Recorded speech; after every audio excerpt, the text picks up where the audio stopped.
Bun venit la citirea pentru luna mai, o citire făcută cu drag și cu intenție pentru cei care au soarele, luna sau ascendentul în zodia Gemeni. Luna mai vine cu o vibrație universală 5, o energie care vorbește despre schimbare, adaptare, mișcare și eliberare. Este o lună care nu te lasă să stai pe loc. O lună care te provoacă să te reinventezi și să spui da noilor posibilități. Dacă vrei să înțelegi mai profund ce înseamnă această vibrație 5 și cum te influențează în funcție de numărul tău de destin, vei găsi în câteva zile în comunitatea membrilor canalului analiza numerologică completă, special pregătită pentru luna mai. Hai acum să amestecăm cărțile, să ne conectăm cu energia gemenilor pentru luna mai și să analizăm în această citire 7 poziții. Ți le spun imediat care sunt. Hai să ne concentrăm.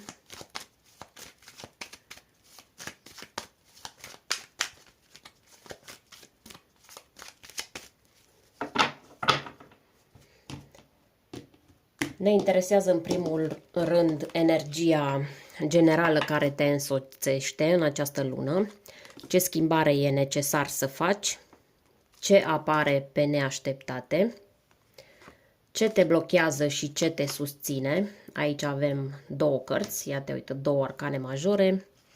Apoi ne interesează cum stai cu viața emoțională,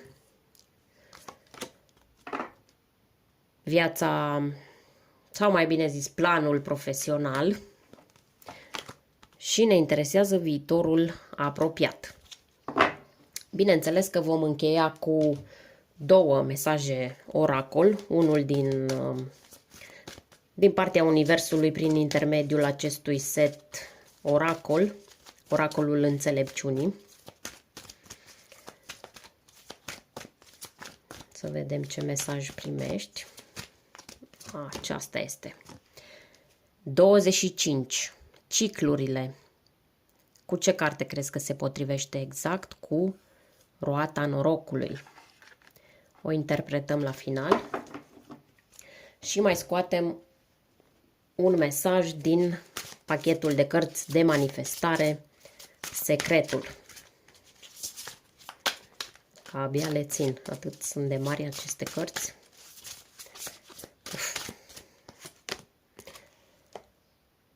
Să te concentrezi pe ceva anume este egal cu manifestarea. Și concentrarea cu emoție înseamnă o manifestare puternică. Interesant. Hai să începem cu energia generală, unde avem asul de bâte. Pentru tine luna mai se pare că debutează ca o aprindere interioară. Asul de bâte aduce un val de inspirație, entuziasm și dorință de a începe ceva nou. Ceva care te pasionează, care îți trezește energia și care poate da un sens cu totul nou rutinei tale. Fiind zodie de aer, ideile curg pentru tine oricum, dar luna aceasta vine și cu curajul de a acționa. Nu mai e vorba doar de gânduri, ci de impulsul clar că acum e momentul, acum se aprinde flacăra. Această energie poate însemna o nouă relație sau o atracție care îți reaprinde inima, un proiect creativ sau profesional în care vrei să te implici total sau chiar poate fi vorba despre redescoperirea dorinței de a trăi intens după o perioadă de stagnare. Asul de bâte este scânteia care aprinde torța, dar ține minte că dacă nu o folosești, se stinge. Așadar, tot ce simți că te atrage în această lună este o energie pe care nu o poți ignora. Fie că e o idee nouă, o persoană care te inspiră sau o chemare interioară, urmează-o. chiar dacă nu știi încă unde te va duce acea energie care te atrage atât de tare. Nu trebuie să ai toate răspunsurile dinainte. Acest as de bâte nu vine cu garanții, vine cu potențial. E acel moment în care simți o vibrație nouă în tine, poate timidă la început, dar imposibil de ignorat. Poate simți nevoia să începi o afacere mică, să te înscrii la un curs, să scrii, să creezi, să dansezi, să iubești, fără să te mai oprești din teama de oare ce va fi. Este acel impuls care spune fă-o măcar o dată, fără să calculezi toate riscurile. Odată în viață. Simte că trăiești. Gemenii sunt conduși de Mercur, mentalul, comunicarea, dar luna mai îți cere acțiune instinctuală, nu analiză excesivă. Lasă mintea să tacă puțin și lasă focul din tine să te conducă. Nu spre haos, ci spre viață, spre pasul care te scoate din repetiție, din rutină. Asul de bâte este și o chemare la autenticitate.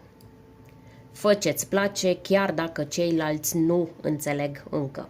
Vei atrage oameni și oportunități pe frecvența pasiunii tale. Următoarea carte, Regele de monede, ne spune ce schimbare este necesar să faci în această lună. La prima vedere, Regele de monede pare exact opusul asului de bâte, pentru că el e calm, calculat, așezat, construit în timp. Dar tocmai de aceea apariția lui aici indică un echilibru vital. Ai nevoie nu doar să te aprinzi pentru ceva nou, ci și să-ți asumi responsabilitatea de a duce acel ceva până la capăt. Pentru tine, ca geamăn care iubește varietatea și se adaptează ușor, această carte vine cu o provocare esențială. Provocarea e dacă poți construi ceva stabil pe termen lung din ceea ce te pasionează acum. Acest rege de monede te îndeamnă să îți setezi obiective reale și tangibile, te îndeamnă să nu mai fugi de angajamentele care te sperie, dar de care ai nevoie și te îndeamnă să devii tu stâlpul vieții tale, în loc să aștepți ca altcineva să-ți ofere siguranță. Această schimbare pe care trebuie să o faci este despre maturizare interioară. Nu în sens rigid, ci în sensul în care îți spui că dacă vrei o viață cu adevărat bună, trebuie să devii persoana care o poate susține. Această carte este adesea asociată cu zodia Taur, ceea ce se potrivește perfect în luna mai, în care soarele tranzitează semnul Taurului până pe data de 21. Asta îți aduce o energie suplimentară de ancorare, valorificare a resurselor și realism. Iar tu ești invitat sau invitată să accesezi această energie. Ai șansa să transformi o idee în realitate, dar numai dacă renunți la vechiul tipar de a începe lucruri și a le lăsa neterminate. Acest rege de monede îți spune că dacă vrei rezultate adevărate, ai nevoie de disciplină și de fidelitate față de propriul tău drum. Următorul punct din citire este unul fascinant. Ce vine către tine pe neașteptate? Aici apare adesea o energie care te ia prin surprindere, dar care schimbă tot.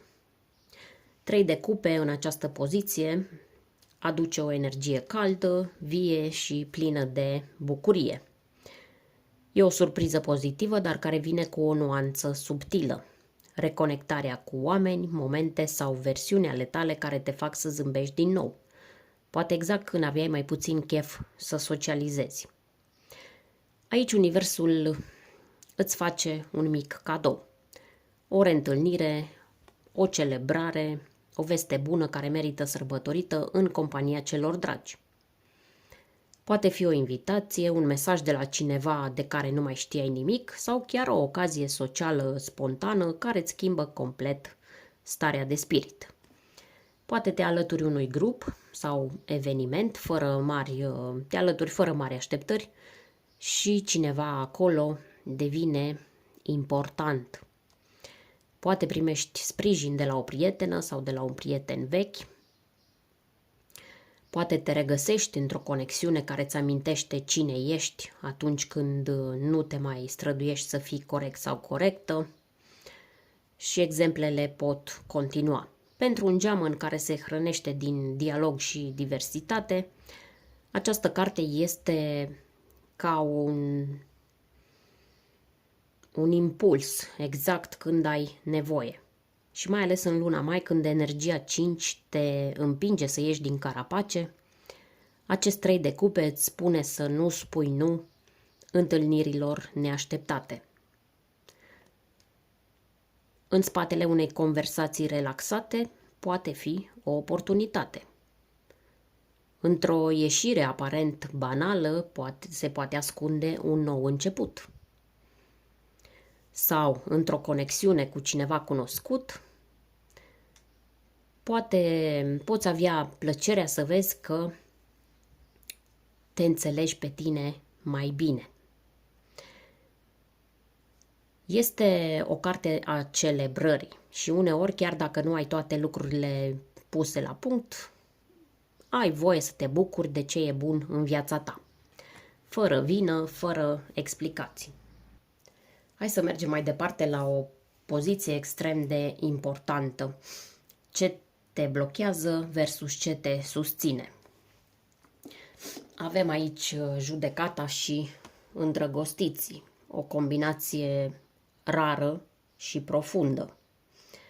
Aceste două arhetipuri mari îți spun că a venit momentul să răspunzi chemării sufletului tău și să alegi cu adevărat pentru tine. Să vedem ce te blochează, judecata. Aceasta este o carte a trezirii. Este chemarea interioară care vine să-ți spună că ajunge, ridică-te, răspunde adevărului tău.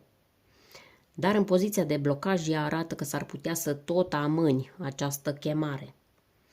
Poate simți de multă vreme că trebuie să închizi un capitol, să ieși dintr-un tipar toxic sau să iei o decizie care te eliberează.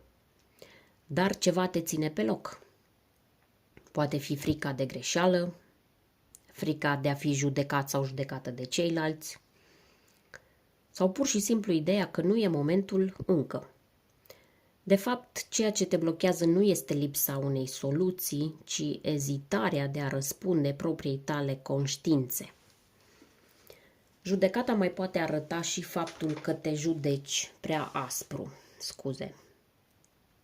că nu te ierți, că îți tot amintești greșelile trecute și spui cum să încep ceva nou dacă încă am făcut alegeri proaste, atâtea alegeri proaste. E timpul să înțelegi că iertarea de sine nu este opțională. Este cheia care deschide ușa către viața ta următoare. Și asta ne duce direct la următoarea carte. Această carte este despre alegere, aliniere și armonie. Îți spune că dincolo de toate gândurile, fricile și vechile povești, ai în tine capacitatea de a alege ceea ce te face fericit sau fericită. Chiar acum, în ciuda trecutului, în ciuda oamenilor care nu cred în tine, în ciuda propriei tale voci care poate îți spune că nu meriți. Îndrăgostiții care reprezintă chiar zodia Gemeni îți amintesc că nu ești prizonierul sau prizoniera trecutului tău.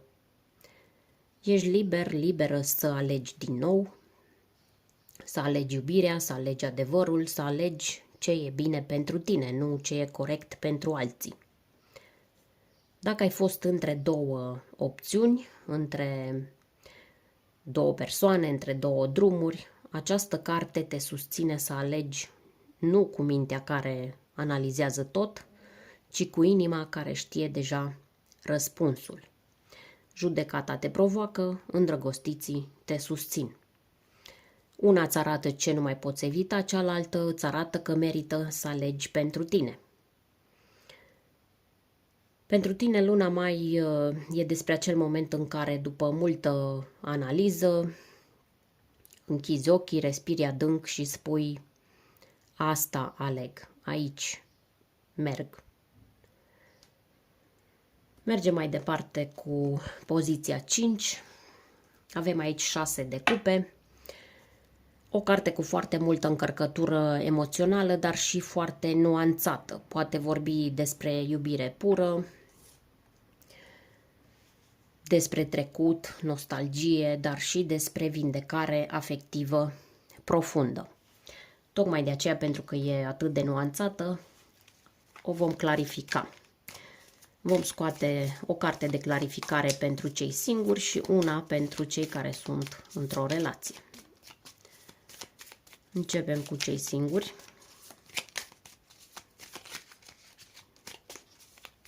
Clarificăm 6 de cupe pentru cei singuri. Aceasta mi-a atras atenția. 4 de monede. Iar acum pentru cei care sunt într-o relație.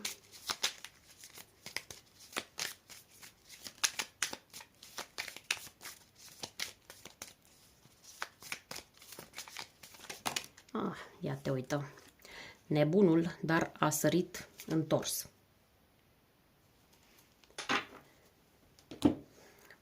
Pentru cei singuri. Clarificarea cu 4 de monede. Se pare că te ții strâns de un trecut care poate nici nu mai există. Poate ai fost rănit sau rănită și acum ții inima închisă.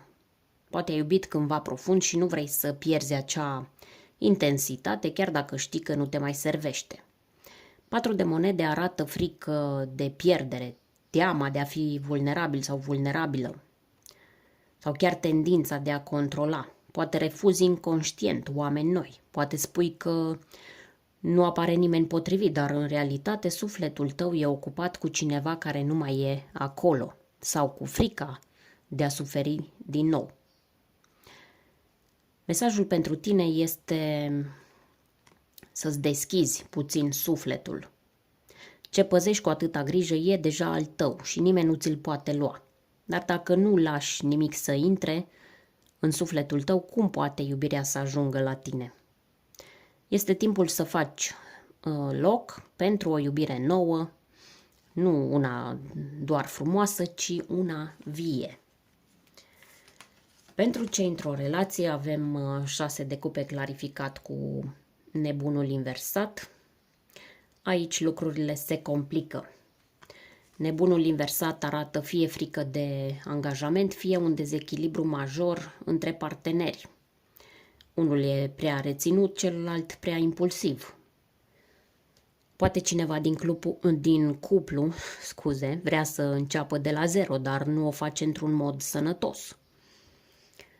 Sau poate cineva evită responsabilitatea reală, dând impresia că totul e ok, când de fapt e o lipsă totală de implicare. Această combinație ne spune că trăiți într-o fantezie sau într-un trecut idealizat, fără să vă asumați realitatea prezentului. Aveți ceva întrebări de genul să rămânem împreună doar pentru că a fost frumos cândva?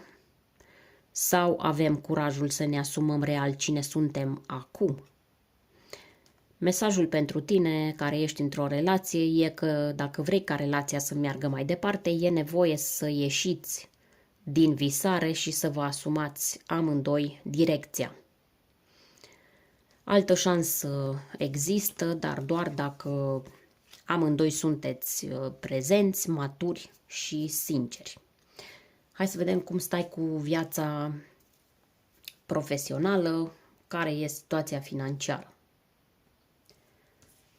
8 de cupe este simbolic călătoria sufletului spre ceva mai profund. În plan profesional și financiar, ea apare atunci când din exterior totul pare că merge, dar pe dinăuntru știi că nu te mai regăsești în ceea ce faci.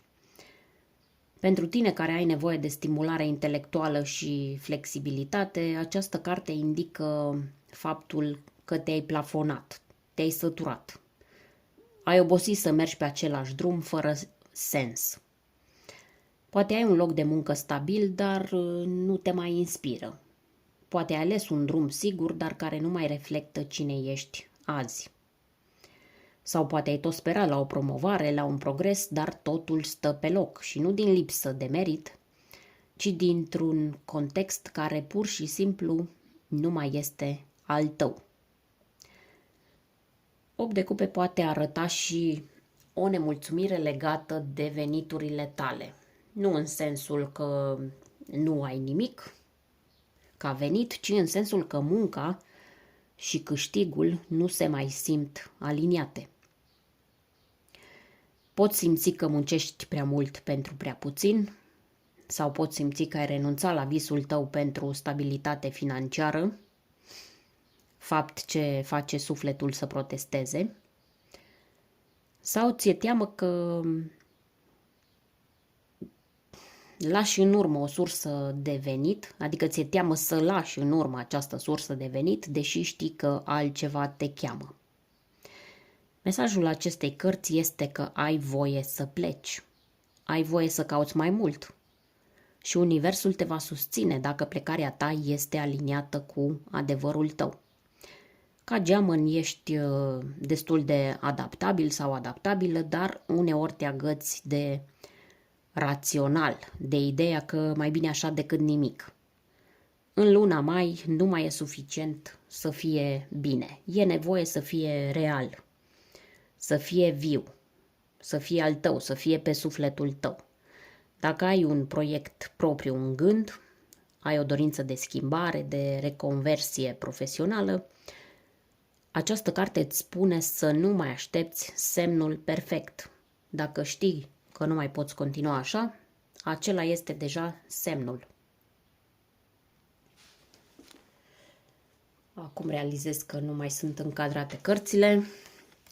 În poziția viitorului apropiat avem roata destinului. Această carte nu vine niciodată întâmplător. Ea apare atunci când universul așteaptă ca tu să faci un pas, pentru ca universul apoi să deschidă ușa mai larg.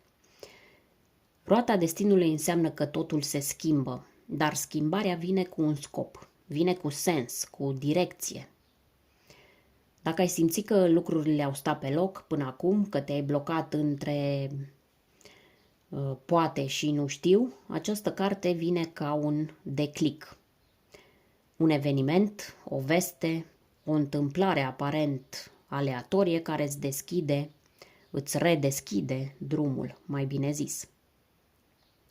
Aici poate fi vorba despre o persoană care reapare și îți schimbă perspectiva, poate fi vorba despre o oportunitate profesională neașteptată, sau poate fi chiar un moment de revelație interioară, un click mental sau emoțional care face ca tot ce era confuz până acum să aibă sens. Ce trebuie să știi este că roata se învârte în favoarea ta, dar doar dacă urmezi ceea ce am discutat în etalare. Alegerea corectă, cu îndrăgostiții, renunțarea la ceea ce nu te mai hrănește, 8 de cupe, și curajul de a spune da noii energii, cu asul de bâte. Nu te agăța de control. Lasă-te purtat sau purtată de flux, pentru că în luna mai viața ta te mișcă exact acolo unde trebuie să fii. Nu unde e comod, ci unde este aliniat cu misiunea ta. Iar pentru că această lună e atât de plină de semnificații, nu încheiem fără ghidarea finală. Mesajele din cele două oracole. Aceste mesaje vin să susțină ceea ce ai trăit în această etalare și să îți ofere o ancoră energetică.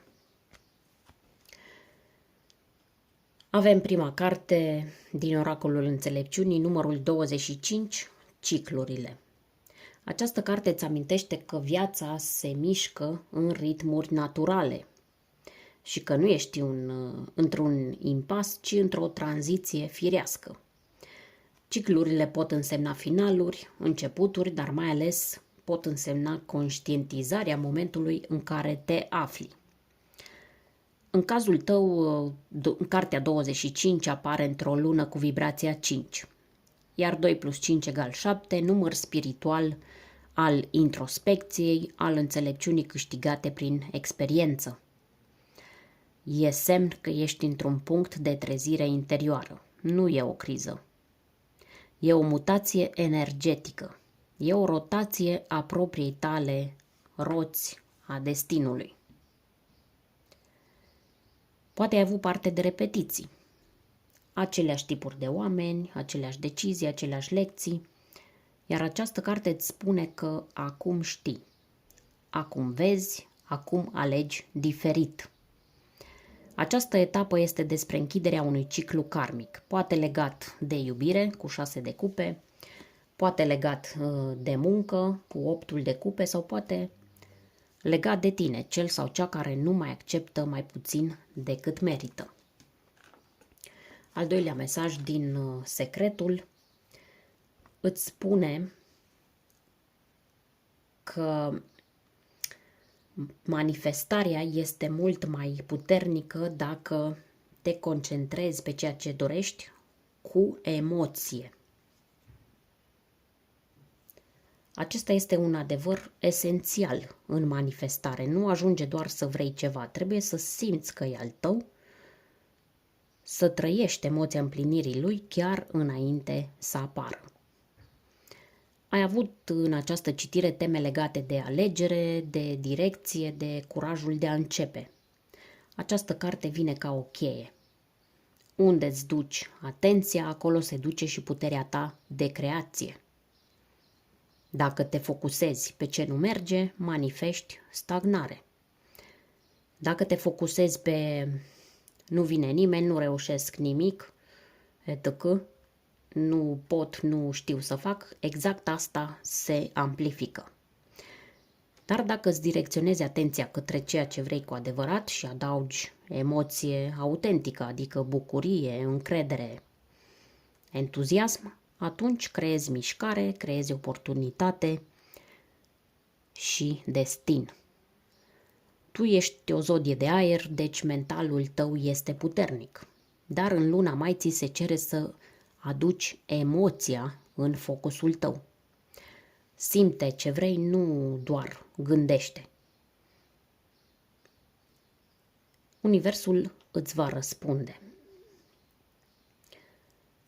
Așadar, mesajul final este că te afli într-un punct de transformare profundă. Nu forța lucrurile.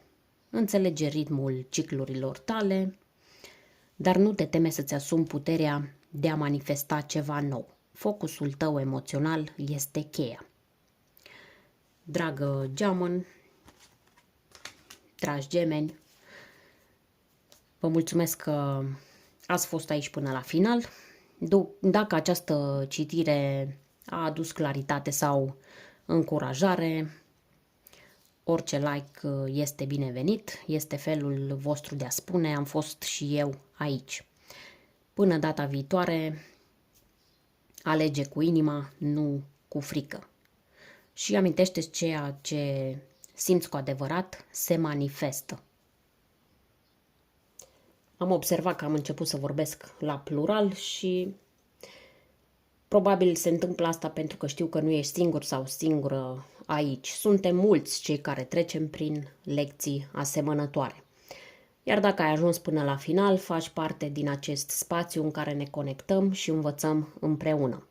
Până data viitoare, păstrează-ți mintea deschisă și inima curajoasă. Universul te susține.